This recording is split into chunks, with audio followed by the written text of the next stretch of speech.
Hello everyone, this is Kundan Kumar. Welcome to learning sessions. अगर आप भी आईआईबीएफ सर्टिफिकेशंस की तैयारी कर रहे हो तो हमारे पास आईटी सिक्योरिटी का फुल कोर्स अवेलेबल है, जिसके अंदर हम आपको प्रोवाइड करवाते हैं कॉन्सेप्चुअल वीडियोस जो कि हमारे हिंदी और इंग्लिश लैंग्वेज के मिक्स में अवेलेबल होते हैं। इसी के साथ हम आपको mock test, mega mock test और ई पीडीएफ नोट्स ही प्रोवाइड करते हैं, जिनकी हेल्प से आप इजीली रिवीजन कर सकते हो। और ये जो हमारी लाइव क्लासेस होती हैं वो आपको रिकॉर्डेड फॉर्म में भी मिल जाती हैं। तो अगर आप सिस्टमैटिक मैनर में आईटी सिक्योरिटी की प्रिपरेशन करना चाहते हो तो फटाफट से हमारे कोर्स में एनरोल कर लीजिए।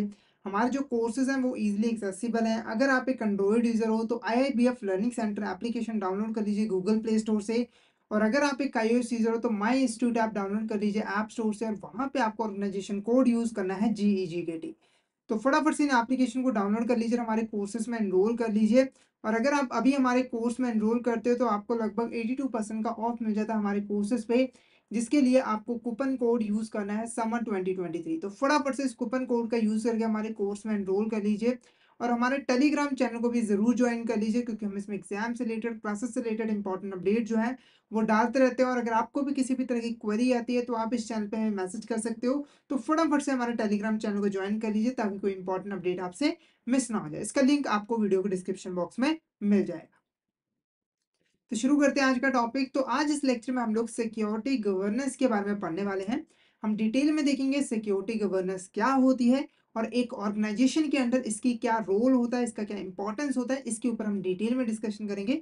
तो फटाफट से इस सेशन को शेयर कर दीजिए अपने फ्रेंड्स के साथ, कलीग्स के साथ, ताकि वो भी इस सेशन का बेनिफिट जो है ले सके। तो शुरू करते हैं। तो सबसे पहले हम यहाँ पर गवर्नेंस का मीनिंग समझते हैं कि गवर्नेंस बेसिकली यहाँ पर क्या होता है। तो देखो, जब भी हम कोई बिजनेस स्टार्ट करते हैं तो बिजनेस को चलाने के लिए हमें कई सारे यहाँ पर सिस्टम्स और प्रोसेसेस को जो है डेवलप करना पड़ता है, जिनको फॉलो करके हम अपने बिजनेस को ऑपरेट करते हैं और बिजनेस से रिलेटेड जितने भी इंपॉर्टेंट डिसीजंस हैं वो यहाँ पर ले पाते हैं। तो ये जो सिस्टम होते हैं, प्रोसेसेस होते हैं, जिनको फॉलो करके हम अपना बिजनेस कंडक्ट करते हैं, इन्हीं सिस्टम एंड प्रोसेसेस को हम क्या कहते हैं? गवर्नेंस कहते हैं। जैसे एग्जाम्पल के देखो, जो हमारी गवर्नमेंट होती है उसका मेन काम क्या होता है? हमारी देश को चलाना, हमारी इकोनॉमी को चलाना।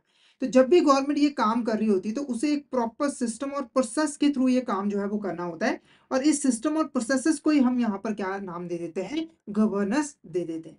सभी ऑर्गेनाइजेशन को प्रॉपर गवर्नेंस के अकॉर्डिंग ही अपना काम करना चाहिए, अगर वो फ्यूचर में ग्रोथ चाहती है और सर्वाइव करना चाहती है। अगर आप इसका यहाँ पर मीनिंग देखो तो मीनिंग बहुत ही सिंपल सा है। इट इज अ सिस्टम और processes by which our organisation is directed, controlled and operated. यानी कि ये सिस्टम एंड प्रोसेसेस होते हैं जिनकी हेल्प से ऑर्गेनाइजेशन को डायरेक्शन दी जाती है, उसको कंट्रोल किया जाता है और उसको ऑपरेट किया जाता है। क्लियर है? अब गवर्नेंस के अंदर बेसिकली होता है तो कुछ यहाँ पर स्ट्रक्चर्स होते हैं, पॉलिसीज होती हैं, प्रोसीजर्स होते हैं, जिनको ऑर्गेनाइजेशन फॉलो करते हैं अपने बिजनेस को ऑपरेट करते वक्त, यानी कि जो डे टू डे बेसिस पे ऑपरेशंस की जाती है तो इन स्ट्रक्चर एंड पॉलिसीज के अकॉर्डिंग की जाती है। और उनसे रिलेटेड जितने भी इंपॉर्टेंट डिसीजंस लिए जाते हैं वो उन स्ट्रक्चर एंड पॉलिसीज को फॉलो करके ही लिए जाते हैं। क्लियर है? अगर मैं यहाँ पर फीचर्स की बात करूं कि गवर्नेंस के फीचर्स क्या है, ताकि आप और अच्छे से गवर्नेंस को समझ पाओ, तो पहला इंपॉर्टेंट फीचर क्या है? Decision making process. ठीक है? तो जो गवर्नेंस है ना, वो हमें एक ऐसा फ्रेमवर्क प्रोवाइड करता है जिसकी हेल्प से हम अपने बिजनेस से रिलेटेड जितने भी इंपॉर्टेंट डिसीजंस है वो ले पाते हैं, अपनी जो भी प्रायोरिटीज हैं वो सेट कर पाते हैं कि इस समय हमारे लिए सबसे ज्यादा जरूरी क्या है, और उन प्रायोरिटीज को अचीव करने के लिए यहाँ पर स्ट्रैटेजीज को भी बना पाते हैं ताकि हम अपने ऑब्जेक्टिव को अचीव कर सके। उसके बाद क्या है? अकाउंटेबिलिटी। तो ये जो गवर्नेंस है वो हमें हेल्प करते हैं जितने भी हमारे एम्प्लॉयज हैं ऑर्गेनाइजेशन के अंदर, उसके रोल्स और रिस्पॉन्सिबिलिटीज को डिफाइन करने के लिए। यानी कि कोई भी पर्सन ऑर्गेनाइजेशन के अंदर क्या काम करेगा, उसका क्या रोल रहेगा और उसकी क्या रिस्पॉन्सिबिलिटी रहेगी, वो हम यहाँ पर डिफाइन कर पाते हैं, ताकि जो भी पर्सन कोई भी एक्शन लेता है, कोई भी काम करता है, तो उसकी रिस्पॉन्सिबिलिटी हम उसी के पर्सन के सिर पर जो है वो डाल सके, ताकि हर पर्सन रिस्पॉन्सिबल होकर काम कर सके। नेक्स्ट क्या है? ट्रांसपेरेंसी। अब गवर्नेंस ट्रांसपेरेंसी को भी मेंटेन करके रखने में हेल्प करती है। ट्रांसपेरेंसी का मतलब है कि सब कुछ जो है वो शो किया हुआ है, मतलब कोई भी चीज यहाँ पर छुपी नहीं हुई है। तो ये फ्रेमवर्क हमें हेल्प करता है कि हमारे बिजनेस से रिलेटेड जितनी भी इंपॉर्टेंट इन्फॉर्मेशन है, जैसे कि हमारे बिजनेस ऑपरेशन से रिलेटेड, हमारे प्रॉफिट से रिलेटेड, उसको प्रॉपरली डिस्क्लोज किया जा सके, ताकि प्रॉपर क्लैरिटी आ सके, किसी भी तरह के यहाँ पर कोई भी चीज यहाँ पे छुपाई ना जा सके। नेक्स्ट क्या है? Ethical conduct. ठीक है। एथिकली कंडक्ट करना, एथिकली काम करना जरूरी होता है ऑर्गेनाइजेशन के लिए। एथिकली कंडक्ट का मतलब है कि जितने भी बिजनेस ऑपरेशंस किए जा रहे हैं वो सही तरीके से किए जा रहे हैं, किसी को भी उसका नुकसान जो है नहीं पहुंच रहा है। ठीक है। तो एथिकल कंडक्ट का मतलब कि ऑर्गेनाइजेशन के अंदर जितनी भी एक्टिविटीज की जाएंगी वो प्रॉपर सही तरीके से यहाँ पर की जाएगी। जितने भी हमारे एम्प्लॉयज हैं उनको प्रॉपर अपॉर्चुनिटीज यहाँ पर प्रोवाइड की जाएंगी, इक्वल अपॉर्चुनिटीज भी प्रोवाइड की जाएंगी। नेक्स्ट क्या है, कंप्लाइंस। तो ये ऑर्गेनाइजेशन को कंप्लाइंस करने में भी हेल्प करती है। कंप्लाइंस का मतलब होता है रूल्स एंड रेगुलेशंस को फॉलो करना। तो ये हमें इस फ्रेमवर्क के द्वारा, गवर्नेंस के द्वारा जितने भी रूल्स एंड रेगुलेशंस है उसको भी हम आसानी से जो है फॉलो कर पाते हैं। नेक्स्ट क्या है, रिस्क मैनेजमेंट। तो एक ऑर्गेनाइजेशन के अंदर जितने भी रिस्क होते हैं उनको भी मैनेज करने में ये हेल्पफुल जो है होती है। तो ये जो फ्रेमवर्क है वो हमें ऑर्गेनाइजेशन के अंदर जितने भी रिस्क हो सकते हैं उनको आइडेंटिफाई करने में, उनको असेस करने में और बाद में उसको मैनेज करने में जो है वो हेल्पफुल करते हैं, यानी कि ओवरऑल रिस्क मैनेजमेंट में काफी अहम भूमिका जो है निभाते हैं। नेक्स्ट क्या है, आईटी सिक्योरिटी गवर्नेंस। अब आईटी सिक्योरिटी गवर्नेंस क्या होता है? तो आईटी सिक्योरिटी गवर्नेंस हमारे गवर्नेंस का ही एक पार्ट होता है, एक सब पार्ट होता है जो कि हमारे आईटी सिक्योरिटी के साथ जो है रिलेटेड होता है। इसके अंदर हमारी डिफरेंट डिफरेंट पॉलिसीज आती है, प्रोसेसेस आती है, कंट्रोल्स आ जाते हैं, जिसकी हेल्प से हम एक ऑर्गेनाइजेशन के अंदर आईटी सिक्योरिटी को मेंटेन करके रख पाते हैं। यानी कि जितने भी हमारे पास डाटा पड़ा है, इंफॉर्मेशन पड़ा है, उसको सिक्योर करके रख पाते हैं किसी भी अनऑथराइज एक्सेस से, किसी भी अटैक से। क्लियर है? तो ये हमें एक स्ट्रक्चर प्रोवाइड करता है जिसकी हेल्प से हम अपने इंफॉर्मेशन डाटा को सिक्योर करके जो है रख पाते हैं, क्योंकि आज के टाइम में आप लोगों को पता है किसी भी ऑर्गेनाइजेशन के लिए डाटा इंफॉर्मेशन बहुत ज्यादा जरूरी जो है होता है। नेक्स्ट क्या है, की रिस्पॉन्सिबिलिटीज एरिया। की रिस्पॉन्सिबिलिटीज एरिया यहाँ पर क्या होता है? देखो, कोई भी बिजनेस हो उसके अंदर जितने भी फंक्शंस परफॉर्म किए जाते हैं तो उसके कुछ ना मैनुअल्स यहाँ पर बनाए जाते हैं, जिसको हम वर्क मैनुअल्स या फिर जॉब कार्ड भी कह देते हैं। अब इसके अंदर बेसिकली होता क्या है, तो ये एक डॉक्यूमेंट्स होते हैं जिसके अंदर एक पर्टिकुलर जॉब के रिगार्डिंग जिसके लिए मैनुअल बनाया गया है उसकी सारी डिटेल जो है यहाँ पर लिखी जाती है। जैसे मान के चलो, अगर एक हमारे यहाँ पर वर्क मैनुअल है एक मशीन ए से रिलेटेड, ठीक है, तो मशीन ए कैसे ऑपरेट होती है, इसके ऊपर कौन कौन से फंक्शंस परफॉर्म किए जाते हैं, कैसे परफॉर्म किए जाते हैं, वो सारी डिटेल्स यहाँ पर लिखी होती है। जब भी कोई पर्सन इस मशीन को ऑपरेट करने के लिए आएगा तो उसको ये वर्क मैनुअल दे दिया जाएगा, जिसको स्टडी करके उसे पूरी इंफॉर्मेशन मिल जाएगी और उसको इस वर्क मैनुअल के अकॉर्डिंग ही यहाँ पर काम करना होता है। यानी कि वर्क मैनुअल के अंदर हमारे पर्सन की जो रोल है, रिस्पॉन्सिबिलिटीज है, दोनों ही मेंशन होती हैं, जिसकी हेल्प से किसी भी तरह की कंफ्यूजन यहाँ पर क्रिएट नहीं होती है। अब ये जो की रिस्पॉन्सिबिलिटीज एरियाज है, इन्हीं वर्क मैनुअल्स को ही हम यहाँ पर कहते हैं। ठीक है, की रिस्पॉन्सिबिलिटीज एरिया इंपॉर्टेंट रिस्पॉन्सिबिलिटी जो है हमारे यहाँ पर पर्सन।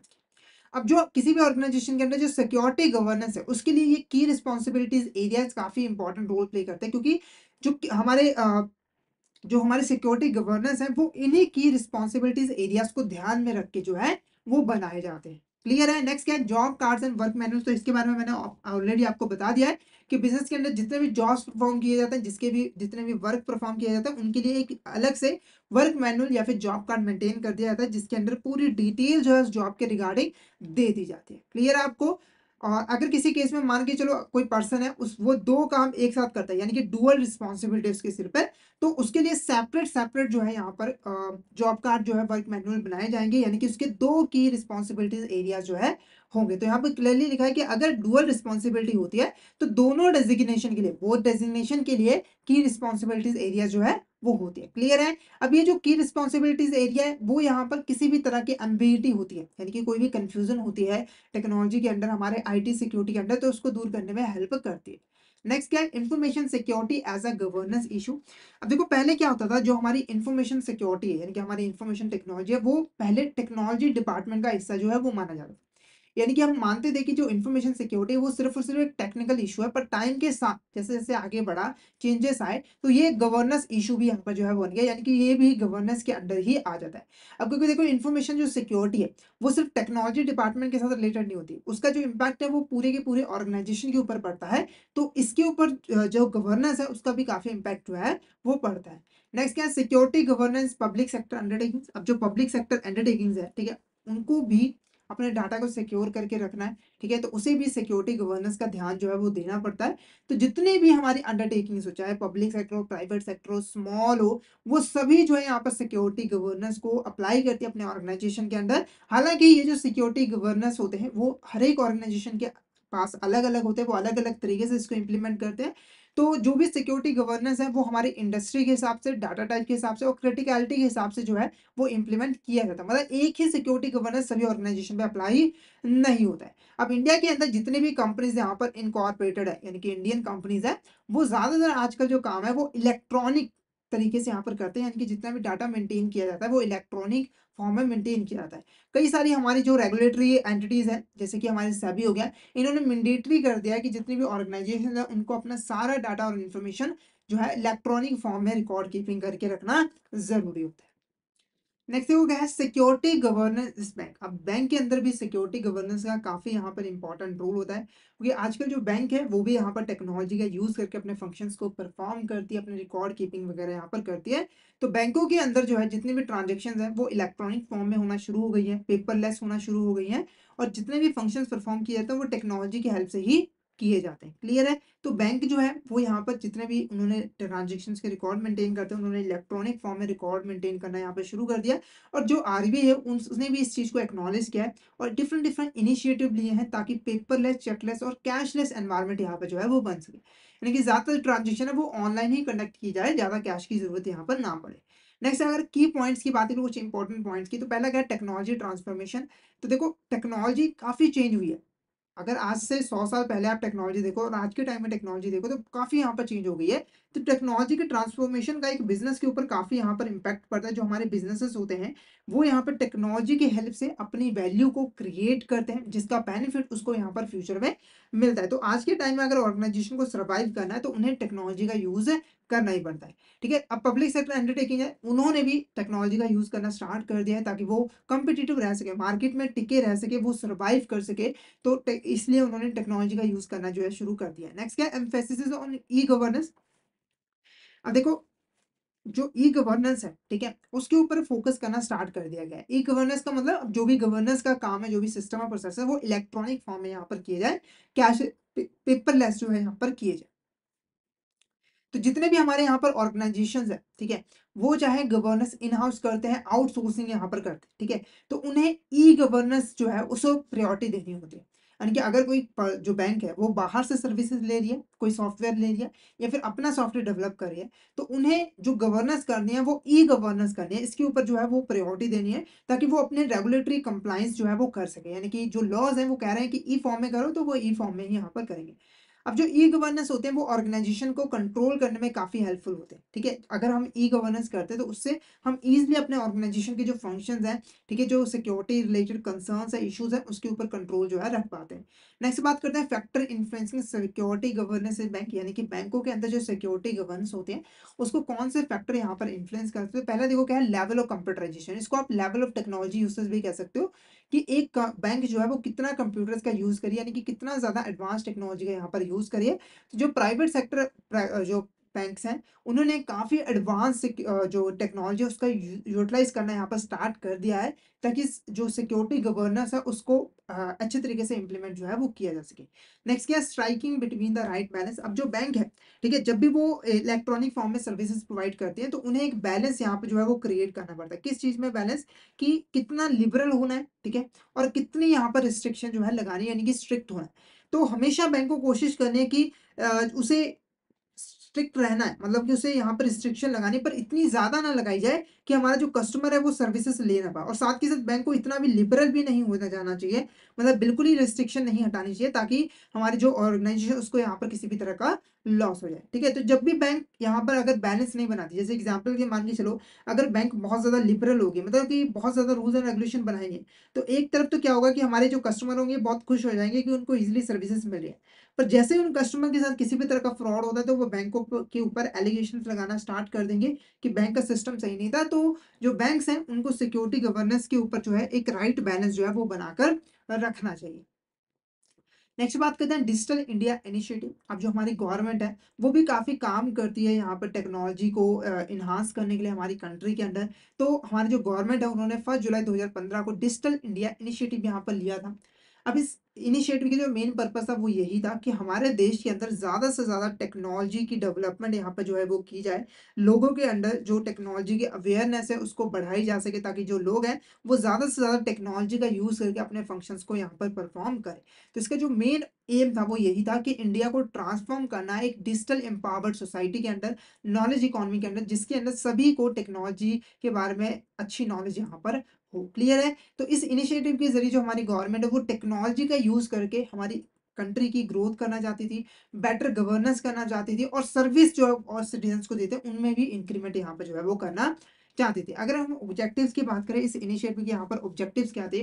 तो पहला इंपॉर्टेंट ऑब्जेक्टिव था डिजिटल इंफ्रास्ट्रक्चर इन्हांस। जो डिजिटल हमारा इंफ्रास्ट्रक्चर है उसे इन्हांस करना है, ताकि high speed internet connectivity provide की जा सके। क्योंकि देखो, टेक्नोलॉजी का यूज़ तभी हम कर सकते हैं अगर हमारे पास इंटरनेट हो। अगर किसी गाँव में इंटरनेट ही नहीं है तो वो टेक्नोलॉजी का यूज़ कर ही नहीं सकती है। तो ज़्यादा से ज़्यादा डिजिटल इंफ्रास्ट्रक्चर को एनहांस करना है, जगह-जगह पे डिजिटल एसेट्स क्रिएट करने हैं, ताकि फास्ट इंटरनेट कनेक्टिविटी दी जा सके। नेक्स्ट क्या है? क्रिएशन ऑफ ब्रॉडबैंड हाईवेज़, ठीक है? तो ब्रॉडबैंड हाईवेज़ को क्रिएट करना है, ताकि सभी गाँव तक इंटरनेट की टेक्नोलॉजी की जो फैसिलिटी है वो यहाँ पर पहुँचाई जा सके। जितने भी हमारे ग्राम पंचायत है उनको आपस में कनेक्ट किया जा सके। नेक्स्ट क्या है? Universal access to mobile connectivity. तो ऐसे एरियाज़ जहाँ पर नेटवर्क पहले नहीं मिलता था वहाँ पर भी मोबाइल नेटवर्क प्रोवाइड किया जा सके, ताकि कोई भी पर्सन कभी भी किसी भी जगह से इंटरनेट की सेवाएँ यहाँ पर जो है ले सके। नेक्स्ट क्या है? Public interest access programme. तो जो पब्लिक जो हमारी जो पब्लिक सेक्टर है, ठीक है? जो हमारी पब्लिक प्लेसेस है उनके ऊपर भी इंटरनेट की सुविधा जो है मुहैया करवाई जाए। यानी कि जैसे रेलवे स्टेशन हो गए, स्कूल्स हो गए, वहाँ पर लोग जो है वो इंटरनेट का यूज़ यहाँ पर जो है वो कर सके, इसके ऊपर भी फोकस करना ज़रूरी होता है।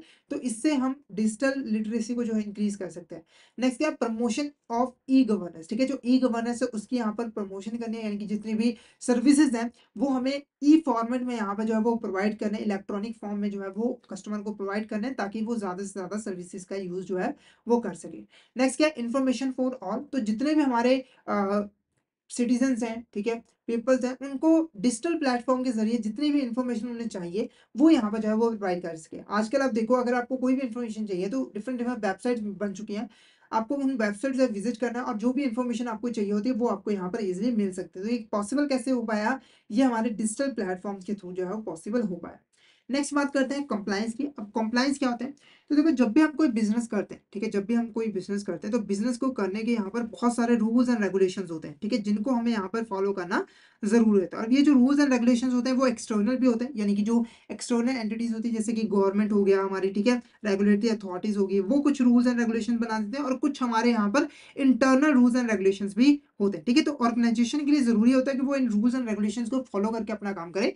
और जब भी एक ऑर्गेनाइजेशन इन रूल्स एंड रेगुलेशंस को, गाइडलाइंस को फॉलो करके अपना काम यहाँ पर करती है, तो हम कहते हैं, इसी को हम यहाँ पर क्या कहते हैं? कंप्लायंस। क्लियर है? तो this is the act of conforming, obeying, adhering to guidelines, specification, laws and regulation. यानी कि जब भी हम यहाँ पर guidelines, specification, laws, regulation, standards को फॉलो करते हैं, उनको कंफर्म करके अपना काम करते हैं, तो वो हमारा कंप्लायंस जो है वो कहलाता है। अब ये जो बैंक है उसको यहाँ पर अपने जो रेगुलेटरी बॉडीज हैं, जैसे कि आरबीआई हो गया, ट्राई हो गया, सेबी हो गया, तो इनके रूल्स को भी फॉलो करना ज़रूरी है। साथ ही साथ उनके जो खुद के पॉलिसीज़ होते हैं जिनको यूज़ करके वो अपना काम करती है, उनको भी फॉलो करना ज़रूरी होता है बैंकों के लिए।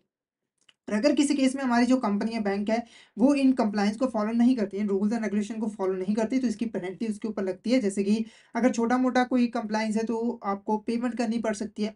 अगर बहुत बड़ा कंप्लायंस है, मतलब कि आपने बहुत बड़ा रूल ब्रेक किया है, तो उस केस में आपके जो बिज़नेस लाइसेंस उसको कैंसल भी किया जा सकता है, और आपका जो बिज़नेस है उसे बंद भी किया जा सकता है। ये तो लास्ट है, बहुत बड़ी गलती होने पे। ठीक है? तो कंप्लायंस को फॉलो करना यहाँ पर ज़रूरी होता है। नेक्स्ट बात करते हैं मॉनिटरिंग की। तो मॉनिटरिंग क्या होती है? तो देखो, किसी भी बिज़नेस के अंदर जब हम कोई एक्टिविटीज़ करते हैं, कोई फंक्शंस परफ़ॉर्म करते हैं, तो उनके ऊपर निगरानी रखनी ज़रूरी होती है, ताकि हम देख सकें कि ये जो एक्टिविटीज़ है, ठीक है, वो सही तरीके से की जा रही है या फिर नहीं। अगर सही तरीके से नहीं की जा रही है तो हम उसको पहले से ही सुधार लें, मतलब कि ज़्यादा गलती बढ़े, हम उसको यहाँ पर सुधार कर लें, उसमें ठीक-ठाक कर लें। तो मॉनिटरिंग का मतलब क्या है? कि जितने भी हमारी एक्टिविटीज़ हो रही हैं, उसको हम रूटीन बेसिस पे जो है मॉनिटर करते रहें, उसको उसके ऊपर निगरानी रखते रहें, ट्रैक करते रहें कि जो हमारे फंक्शंस हैं वो सही तरीके से परफॉर्म हो रहे हैं फिर नहीं हो पा रहे हैं, ताकि हमारे जो ऑर्गेनाइजेशन के गोल्स हैं वो यहाँ पर अचीव जो है हो सके। अब किसी भी जो सिक्योरिटी गवर्नेंस, किसी भी ऑर्गेनाइजेशन के अंदर जो सिक्योरिटी गवर्नेंस है वो डिपेंड करती है लेवल ऑफ मॉनिटरिंग के अंदर, कि उस ऑर्गेनाइजेशन के अंदर जो मॉनिटरिंग है वो यहाँ पर कितने अच्छे तरीके से की जा रही है उसके ऊपर जो है डिपेंड करती है।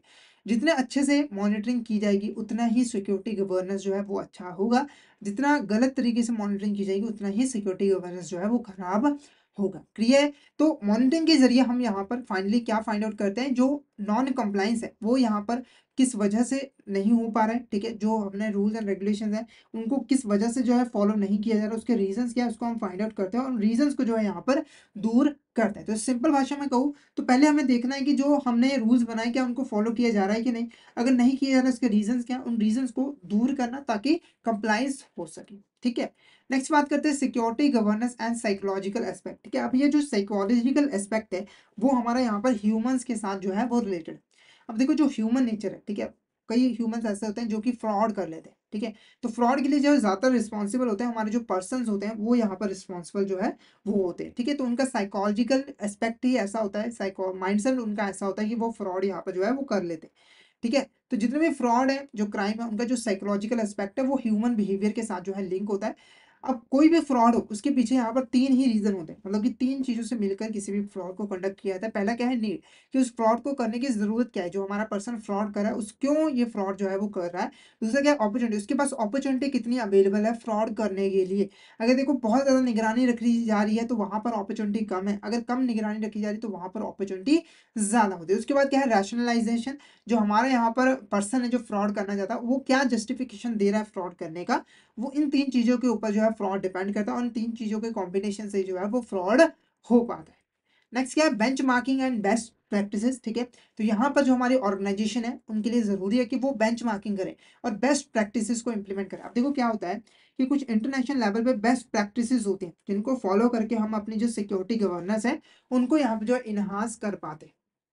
ठीक है, तो उन इंटरनेशनल लेवल पे जो अच्छी प्रैक्टिसेस है, बेस्ट प्रैक्टिसेस है, उनको हमें एक बेंचमार्क जो है वो बना लेना है, बेंचमार्क बना लेना है। और जो हमारी ऑर्गेनाइजेशन के अंडर एक्टिविटीज की जा रही है, जो एक्शंस लिए जा रहे हैं, ठीक है, जो सिक्योरिटी गवर्नेंस के लिए मेजर्स इम्प्लीमेंट किए जा रहे हैं उनके साथ उनको कंपैरिजन करना है ताकि ये देख सकें कि हमारे मेजर्स एक्टिविटीज कितनी यहाँ पर अच्छी है और कितनी अच्छी यहाँ पर नहीं। क्लियर है आपको? तो ये जो बेंचमार्क है वो हमारे क्या आईएसओ भी हो सकते हैं, आईएसएमएस स्टैंडर्ड्स भी हो सकते हैं, सीओबीआईटी भी यहाँ पे जो है हो सकते हैं। क्लियर है आपको? तो यहाँ पर जो आज का हमारा यहाँ पर चैप्टर था, ठीक है, तो जो आज यहाँ पर हमारा चैप्टर सिक्योरिटी गवर्नेंस वो यहाँ पर पूरा होता है।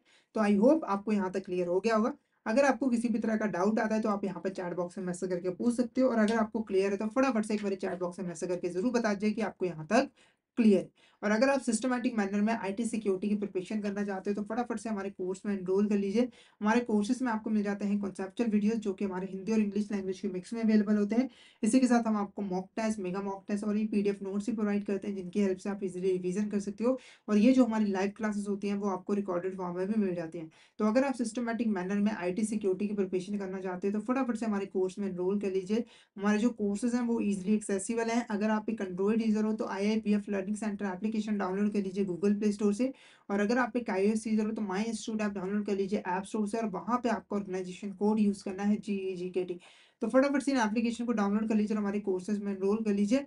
और अगर आप अभी हमारे कोर्स में एनरोल करते हो तो आपको लगभग 82% का ऑफ मिल जाता है हमारे कोर्सेज में, जिसके लिए आपको कूपन कोड यूज करना है समर 2023। तो फटाफट से इस कूपन कोड का यूज करके हमारे कोर्स में एनरोल कर लीजिए और हमारे टेलीग्राम चैनल को भी जरूर ज्वाइन कर लीजिए, क्योंकि हम इसमें एग्जाम से रिलेटेड, क्लासेस से रिलेटेड इंपॉर्टेंट अपडेट जो है वो डालते रहते हैं। और अगर आपको भी किसी भी तरह की क्वेरी आती है तो आप इस चैनल पर हमें मैसेज कर सकते हो। तो फटाफट से हमारे टेलीग्राम चैनल को ज्वाइन कर लीजिए ताकि कोई इंपॉर्टेंट अपडेट आपसे मिस ना हो जाए। इसका लिंक आपको वीडियो के डिस्क्रिप्शन बॉक्स में मिल जाएगा।